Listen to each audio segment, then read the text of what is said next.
if it's bull or bear, I don't care. It's quite a rough ride, just like life, but I'm kind of patient.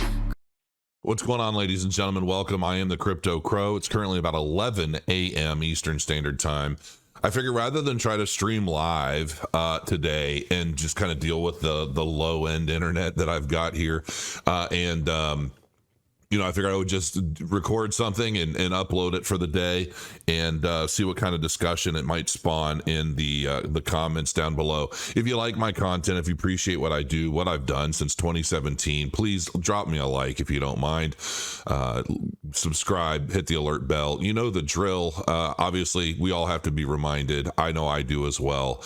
But we're going to talk about Cardano today and basically a lot of examples of what I'm talking about when I refer to now is the time to build, because obviously with the whole world in different forms of hysteria and craziness and nonsensical day-to-day headlines and it just doesn't seem like anything makes sense, and the markets are in an uproar. Everything seems to have been declining. Well, it has been declining for a while. Now, some of you guys, you may have seen me last night on BitBoy's channel talking about Cardano, and everybody knows me that I am huge on Cardano. And for the record, I just exchanged a little bit of a chat with Charles Hoskinson. I think we're going to do an interview soon. I think we're going to record it though, and then I'll upload it. I don't think I'm going to do it live because I just don't think my bandwidth can handle it right now. And because I've got so many projects that, well, not really so many. I mean, I've got a few right on Cardano, and I have been personally focused on, after the peak of the last market, everybody knows, I had moved to Puerto Rico. I lived there 6 months, and bought a house and a car, and we're just doing everything we're supposed to do. And ultimately we left all the tax benefits and all that stuff behind for a multitude of reasons, really. Because there's one thing that I want to remind everyone, and there's something that I think that on a grand scale people forget. As a society in the United States, so many of us have grown so entitled and so spoiled with the way things are here. And you really don't know or realize it until you go somewhere else. Okay. Now, before it sounds like I'm just going to completely dump on Puerto Rico, I'm not. Puerto Rico to me is it's like one giant community, right? It's like, it's an island. I mean, obviously it's a tropical island. The heat for me was too much. It was just too much. I'm like a big snow ogre. Okay. I don't handle 95 degree heat, 83 degrees at 2 a.m. I don't really handle that well, especially without central air. Okay. That was honestly one of my biggest hurdles with Puerto Rico. And I always say this because it's true. My wife and I, we met so many people in Puerto Rico who were so awesome. And, the nature of how drastic not just the culture shift, it took us both a while. I don't know that I ever got used to it, but it's just the way everything is different. The language barrier. A lot of people say, if you don't speak English, most people in Puerto Rico do, so don't worry. That's not really true. I mean, there are a lot of people, and primarily the younger people in Puerto Rico speak English well, right? But when you get into those situations where they don't speak English, forget it. Like it's like impossible to achieve anything, to get anywhere. That was a hurdle for me because I didn't learn Spanish. I've always wanted to learn Chinese and Russian personally, which is kind of funny because I'd probably be real useful here in the next 5 or 6 years. But I've always wanted to learn those languages. I mean, for years and years, I've just never, it's the same as me wanting to learn like Python or a programming language. It's like, it's one of those things that you have to do day in and day out, and I just haven't had the time. And there's so much good about Puerto Rico, so I don't want anybody to think that I'm knocking it. It's one of those things where when you make friends, those friends are like, those people are, they're legit. Like there are no secrets in Puerto Rico. It's like everybody there is very, very open, very honest, very upfront. They all kind of reminded me of me in some ways. I mean, at least the people we met. And everybody's just who they want to be, and it's like no big deal. Obviously with the pandemic and the way that affected Puerto Rico, that was a big problem, because it almost felt like, let's just say this, it almost felt like I was in a World War II video game. Okay, I mean, just show me your papers, that kind of stuff. It was pretty insane. And it just kept getting worse and worse and worse. And we're like, you know what? One thing after another, we got to get out of here. Okay. Now, I'm sure a lot of that has gotten better and subsided. I don't know. But the power infrastructure there is really, really bad. Even with solar, it still posed a lot of problems and things. Now, it definitely helped. It helps to have solar on your property. Let's just say that.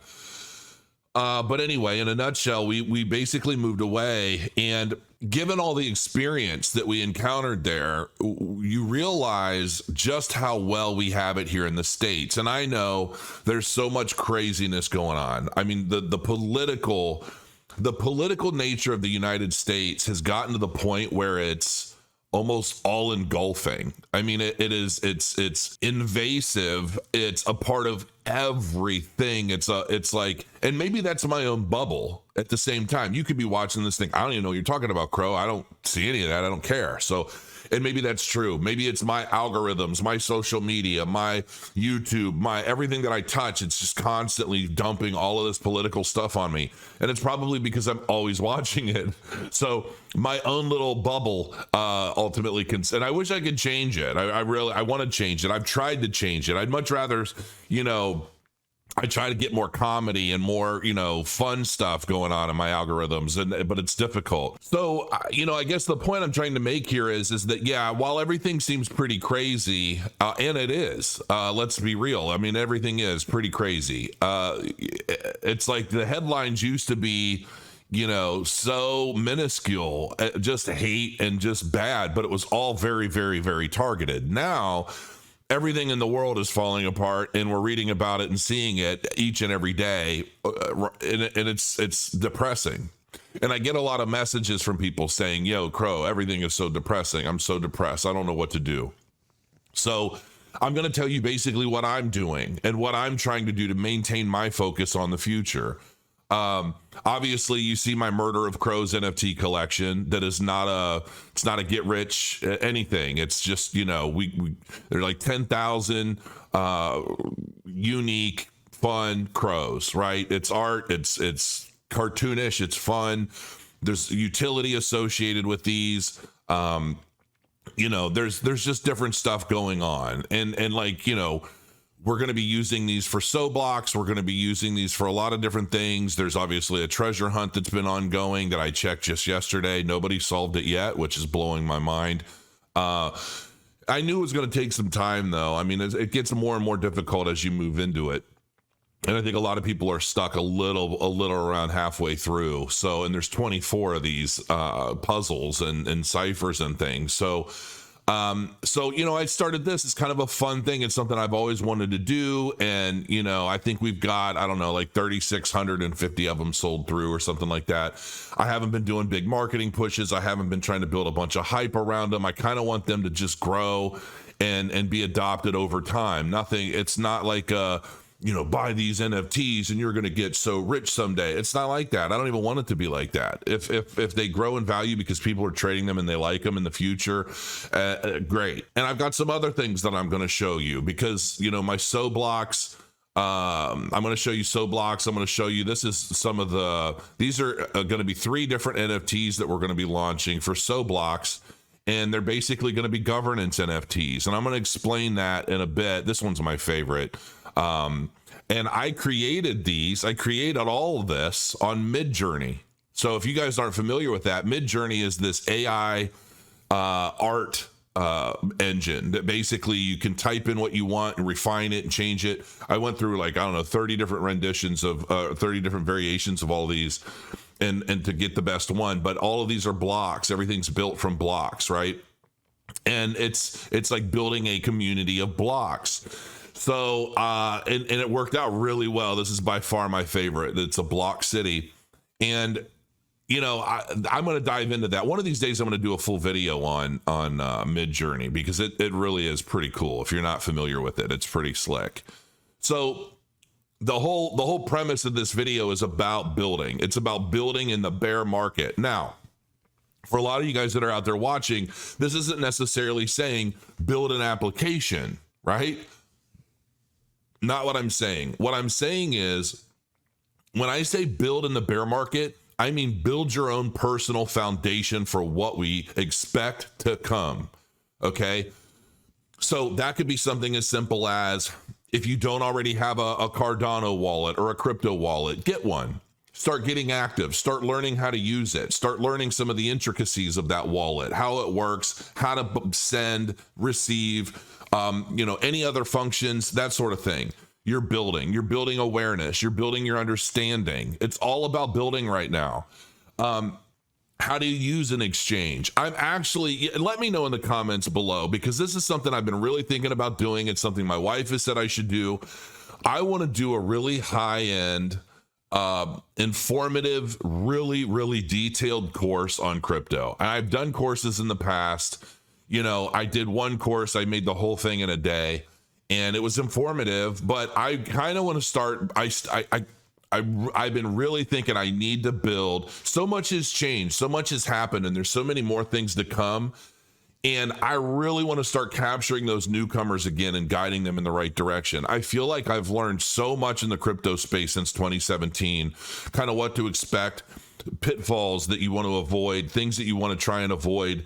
The idea that, like I used to think, hey, you invest money into like 35 different projects and the cream will rise to the top and, you're going to win some, lose some. And that is true. Ultimately, I just think that there's a lot to be learned. So let me know in the comments below if you think that might be a good idea. Would you support it? Would you help? Would you share it? Would you send it to friends? Would you tell them, hey, this is going to be a great place? Because I want to do something pretty high end.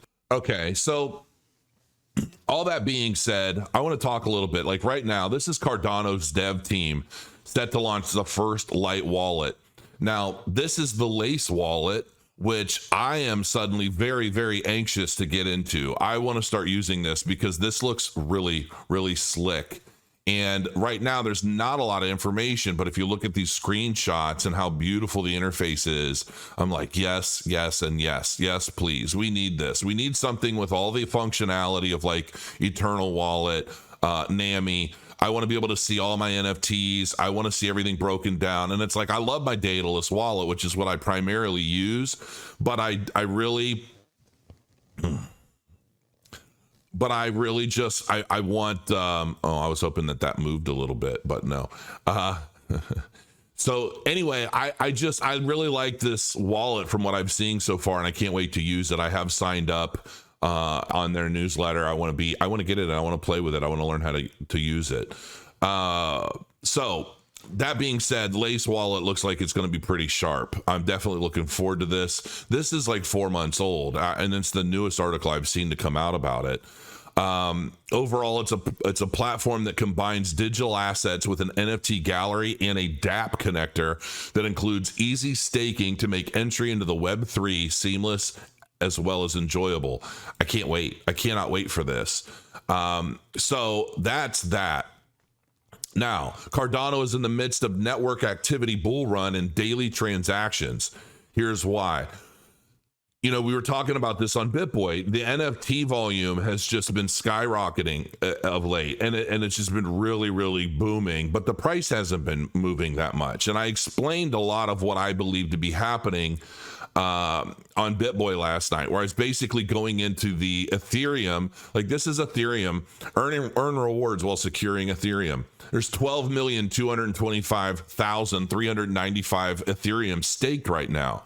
And by stake, these are locked up for like at least a year. Okay. And they're generating a 4% yield. That's cool. But you're locked in for a year. So if something happens, you can't get it. Whereas with Cardano, you're generally earning a higher yield, but you're not locked up. And at the same time, even though you're not locked up, 25.11 billion ADA is being staked right now, almost 74%. So the total supply is 34 billion. So the vast majority of Cardano right now is out there in the world already, and it's being staked. So the price movement that's happening in a bear market is happening on a small supply that's available on these exchanges. So the price action that you're seeing in a downtrend or a bear market is basically relative to a very small amount of the Cardano. And so, the trading that you're seeing is ultimately affecting the price of everything being staked. In a bull market, when things really turn around and start cranking up, the price is going to turn around quickly. And we've seen this time and time again. We've seen that Cardano basically has a mind of its own.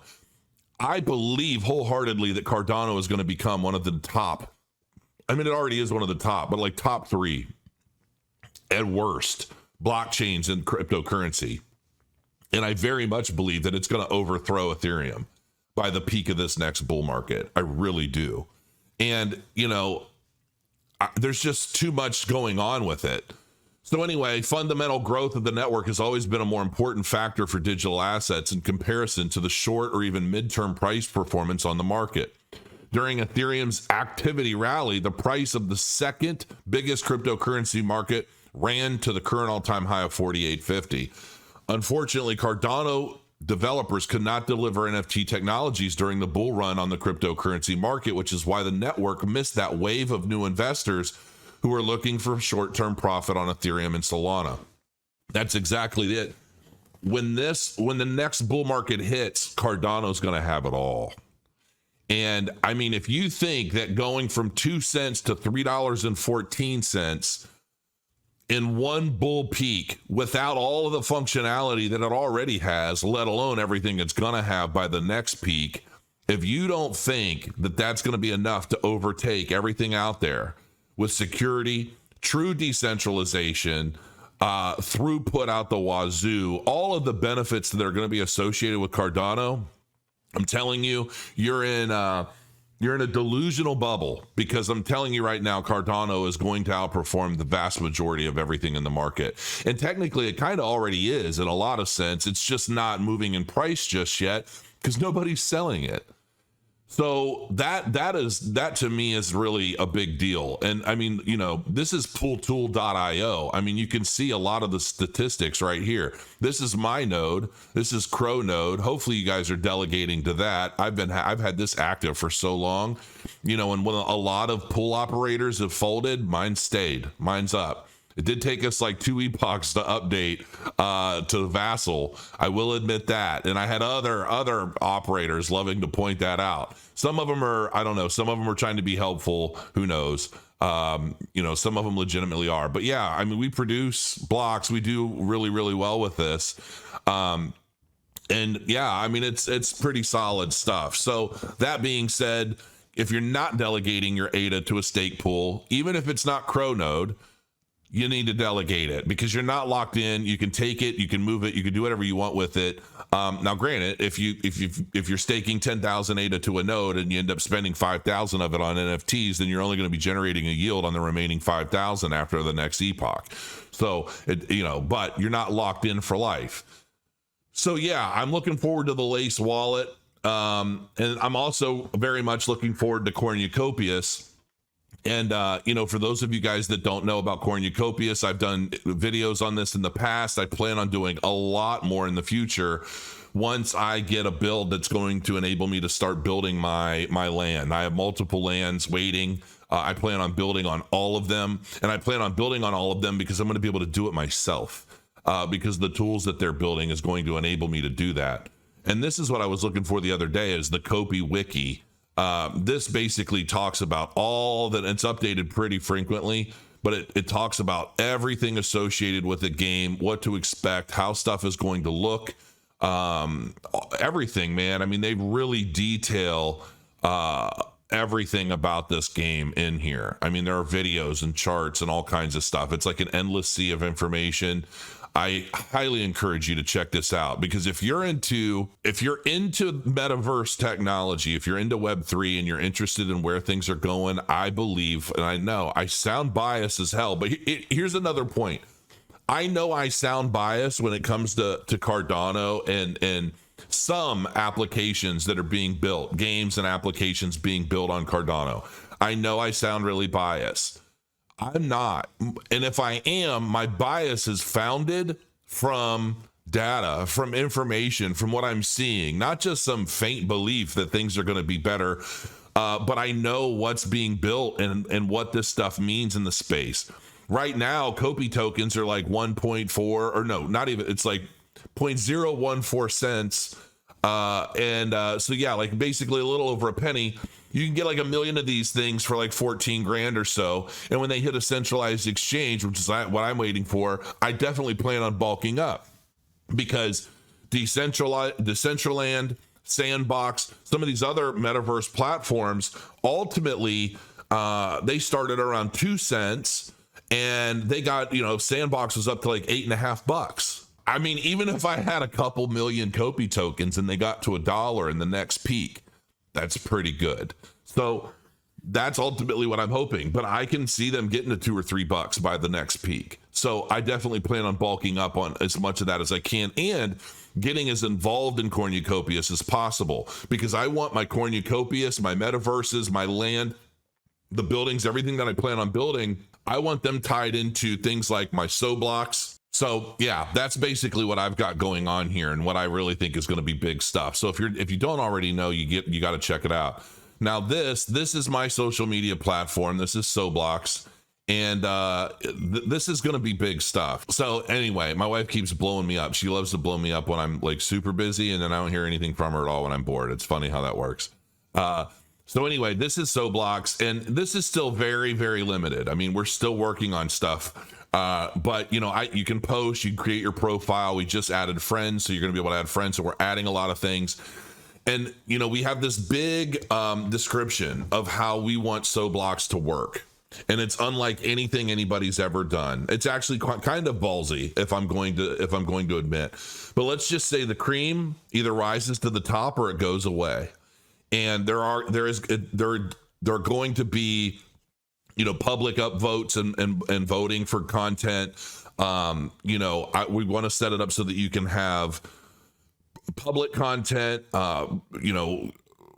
content behind a wall, a paywall, if you want to have exclusive content for any reason, all of that. And there's going to be so much involved, because we're going to have our NFT search engine integrated into this. So you're going to be able to search the entire Cardano blockchain for NFTs right here on Soblocks. You're going to be able to mint NFTs and things like that right on Soblocks. Yeah, I mean, there's going to be so much. And the thing of it is we're going to be doing a lot of these things. So we have we're going to be publishing a lot of this stuff, kind of the breakdown, not necessarily a white paper, but I guess you could call it a 3-sheet, where we're breaking down all of the functionality associated with what we're building on Soblocks, so people can basically say, yeah, we like that or we don't. But then we're going to be launching these Soblocks governance tokens, which are basically, they're not securities at all. You're not going to make money with these, okay? And outside of maybe if you resell them to somebody else, as Soblocks continues to build, and you're like, I don't want to be a governance anything anymore. I don't want to make decisions. I'm going to sell this, and other people do. There are going to be perks and benefits associated with these, but ultimately, this is going to be helping with the next round of development. Okay, it's ultimately going to help pay my developers' bills while he's a full stack developer. He's like a high 6-figure guy, but he's working on this for much, much, much less, because he believes in what we're trying to build. So this is a way to basically keep him working and with a roof over his head while we're building that. But there are going to be some perks and benefits to these. And ultimately, we're going to be laying out a whole framework for the governance system. so that if we are considering a new idea or somebody suggests a new idea or something that they'd like to see, then they'll be able to put that into the system, and then everyone else with a governance token will be able to cast a vote as to whether it's a yay or a nay. And then from this phase, we're going to continue building everything out, and then we're going to launch a Project Catalyst submission and hope that we get the support from the community, because I really do, and I've said this for a long time now, I want to have the first real legitimate decentralized based Cardano based social media platform on Cardano. And it's a tall order, and it is going to take time, and I'm trying to do everything I can to bring this to fruition. I definitely need help because it's just not an easy task. And the way that we want this to work is, like I said, the cream rises to the top, and if it doesn't, over a period of 30 days, it just goes away. And the public will ultimately dictate what gets minted to the blockchain and remain forever.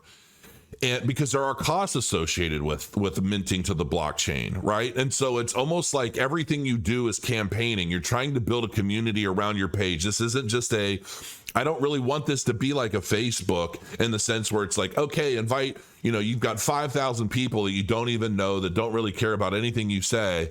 And you're just basically filling up a bunch of servers with a bunch of gobbledygook that means nothing. I don't want that. I want something that's consistent and real and true, and like it's all quality. So yeah, I mean, I definitely expect soblocks to be taken to primarily by the technology world initially, developers, writers, authors, artists, that sort of thing, and then from there it'll probably spread out. But ultimately, that's my focus. It's basically creating a platform by which people are able to build communities. They're incentivized to build these communities. And ultimately the reach will continue to grow, and basically they'll be able to mint stuff, they'll be able to build, they'll be able to play games, they'll be able to do things. I want to get other partners involved, so other Cardano based blockchain games, I want to bring them into the mix, integrate them in. So you've got Soblocks games as kind of like a division. You click that and it breaks down all the different games and how they're integrated into Soblocks so that you're able to play them right there. There's a lot of stuff that I want to do with Soblocks, but it starts here, and that's where we're at. And like I said, this is all about building for the bear market. It's building for the bull market, but doing it in a bear market. And listen, the sky, it can't rain all the time. Okay, one of my favorite lines in the movie The Crow. Okay, it can't rain all the time. There's a lot of stuff that's going on, and it doesn't feel good. It doesn't seem good. It doesn't even seem right. It feels like we're trying to force a square peg into a round hole, and we're seeing it with every headline and everything that we do. It's very much not natural. I believe that so much of what is going on is not a natural course. It is a forced objective. It's a forced agenda that the majority of the people don't want. I mean, that's the way I see it. And there's so much associated with that. And it's making everybody down. It's, the spending, just everything associated with this is just not good. And even people that have 3 brain cells and can't read a full article, they're just headline skimmers, and they like adopt this narrative and they think it's all real. I kind of coined a term in my head today, and I called it energy momentum. It's or belief momentum. It's like, you plant a seed, you get somebody just interested enough, and then you keep nailing it until you're building this belief momentum that supersedes any real data, any rationality, anything that makes sense. And it's been proven so many times that's exactly what's going on. And some people are just a lot more susceptible to that sort of thing, especially if you're able to capitalize on emotional triggers or things that really matter to them. Nothing else matters beyond that. And so you just keep nailing it until you start getting an emotionally triggered response, leaning in the direction you want them to lean. And my hope is that we just kind of find a happy medium somewhere, and we're able to start progressing forward in a way that matters and means something to everyone. And I do hope we see that, and I think we're there, because honestly, I don't like getting very political, but there is some merit to some of the crazy stuff happening on the left. Okay. I'm not a leftist. I'm not a right winger. I'm not any of that. I'm very much independent of mind and thought. I read it all. I expose myself to everything from both sides. And it's definitely easy to get caught up in a lot of things. There are definitely some significant things that have happened recently that I do not agree with, obviously. I think that is the majority. Unless you're just absolutely out to lunch, it's impossible to not see. All you have to do is look or make the slightest effort to look. But outside of that, hoping that ultimately is okay long term, which I'm not convinced it will be, but we'll see. I think that, we will ultimately find a happy medium where everyone feels included. Everyone feels a part of something. Everyone feels a part of a community, and the fighting can stop. The hate can subside, and we can all start to build together. And that is truly my hope. And I really believe in my heart that we will find that day. But it starts with us being able to have open conversation and building together. I so often see arguments online that very, very quickly, I've had them, where very quickly, anytime somebody feels challenged or whatever, they either just disappear altogether because they don't know what to say, or they just immediately start insulting, right? And it's like, if you lack if your convictions are so strong that you're shouting them from rooftops, you should be able to intelligently educate others on why that conviction exists to begin with. And in that, the sense behind it. And if there's data involved or anything other than just assumptions based off of an emotional trigger. And that's really a two-sided thing. Like, it's not this side or that side, because I see both sides do it. Everybody's so quick to start insulting one another. And that is the division that I believe empowers the people that are above us to be able to control and micromanage so many of us in so many ways. And that's why I say, in the recent video, united we stand, divided we will absolutely fall. And while you might think that somebody is working in your favor because of this particular issue, you have to start asking yourself, maybe they're giving me 10 cents to take $10. Is it worth it? And that's the question that I never see anybody asking anywhere. It's just they're constantly drilling these emotional trigger points to affect a response from people that are emotionally triggered by these issues. And it's like, it's the same as like with, these bills and pandemic relief bills and things. It's like, well, you need like trillions of dollars, but only a few billion are actually going towards its cause. Where's the rest of the money going, and why? And why so much? And why has so much been printed just in the last 2 years that's ultimately created this tax on everyone, this inflation, these increased prices across the board? I mean, the interest rates going up. I mean, people just don't understand the fundamentals of economics, and they get bought in by these narratives that seemingly try to justify so much crazy town stuff. And again, they're manipulated by these triggers. And I really do hope for a time sooner than later where we can all start standing together, because, we just can't make real progress when we're so divided. And I really wish I had a means of like running for some sort of political office, because, I wouldn't be liked by some for sure. But I would definitely always be straight, and I would always be working towards creating a legacy of change for the better for everyone, not just one side or the other. But it's just our system's not really built for people like me. And I'm not an ass kisser, and I'm not I don't know. I'm just not anything that I think it takes to be really good in politics. I think you kind of have to be half crazy to be truly political. And, that's just not my way. But anyway, to each their own.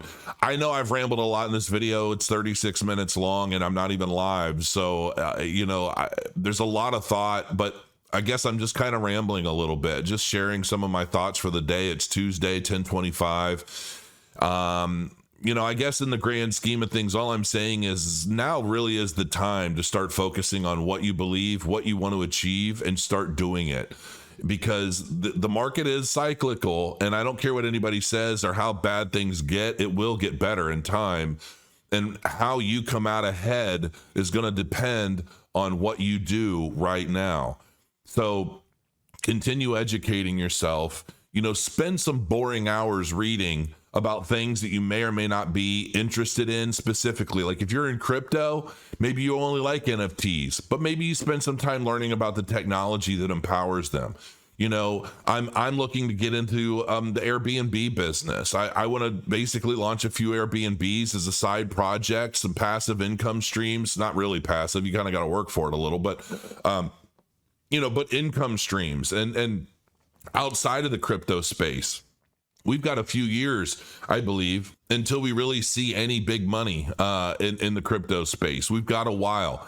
A lot of changes are going to come. Regulations going to come. A lot of things are going to happen between now and in 2025, 2026, maybe 27. I don't think so, but I'm guessing the peak to be somewhere around 2026, maybe the end of the year. And I just want to be ready for it, because I really do. I want to get to a point where maybe by some time in that point, I do run for some sort of political office. Maybe by that point, I start a big foundation where, I'm able to institute change in different places that matter. The older I get, the more I really do worry. And I wonder, what will my legacy be? What will my legacy be as a man, as a father, as a husband, as a friend, as a leader of whoever I might be leading? What does that mean to people someday, 50 years from now? Will I have mattered 50 years from now? I want to, but how? These are the things that I think about that honestly keep me up at night. And I think there's an opportunity for everyone, but you just have to figure out what your place is in it is, and it's not always easy. But there is one. And, one of the best ways to find it is to just explore everything until you find something that you sit well in and you thrive in, that inspires you, that interests you, and empowers you. So that's it. I just wanted to say that today and leave it at that. Let me know, what questions do you guys have? I will also let you know, and if you've been listening this whole time, first of all, thank you for listening to me ramble about a lot of randomness today. I do plan on having Charles on for an interview soon. Let me know in the comments below what sort of questions you like me to talk to him about. What would you like to see Charles and I discuss? And until next time, guys, crow your coins, and I'll see you soon.